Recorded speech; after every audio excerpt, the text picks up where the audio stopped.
Ausente, prejudicada. Vereadora Rose Frigieri, com a palavra. Eu também quero parabenizar os servidores, as servidoras públicas da casa, mas também do município, né? A gente sabe que não é só os parabéns, mas a gente precisa lutar pelos direitos, por trabalhos, condições de trabalho, por uma série de coisas, porque quem se beneficia com isso não são só os servidores, é a cidade como um todo. Mas eu queria continuar falando dessa situação do Quindim, então propor essa reunião aqui na casa, propor que nós façamos algum ato, já tem pessoas pensando também num abraço Quindim, porque mesmo como a vereadora Tatiane Frisso falou, não é do município, mas ele presta um serviço muito importante para a cidade. Então, isso é fundamental. Tu queres uma parte? Por gentileza. Me pedir, né? Eu gostaria de aproveitar esse espaço e muito oportuno que a vereadora Rose traz, que é essa questão do Quindim.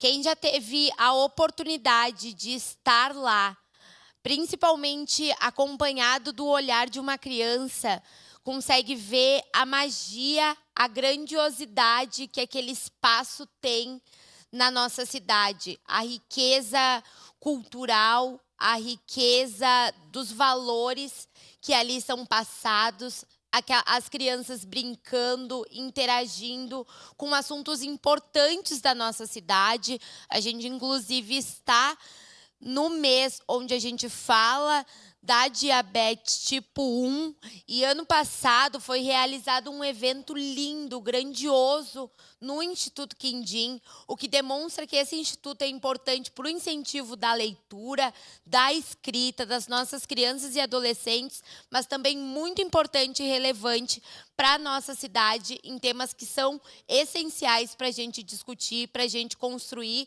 Eles sempre foram parceiros do poder público e agora é a hora do poder público ser parceiro deles. Muito obrigada. Para concluir, também acho que uma coisa importante nesse debate é a questão daquele espaço. O Pátio Weberly é um espaço, aquele lugar é privado, mas é um lugar que nós precisamos preservar como um patrimônio.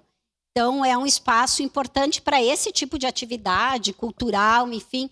Eu temo, inclusive, isso, o que vai ser feito lá. É um direito do proprietário, mas nós acreditamos que esta luta tenha que ser de todos e todas nós.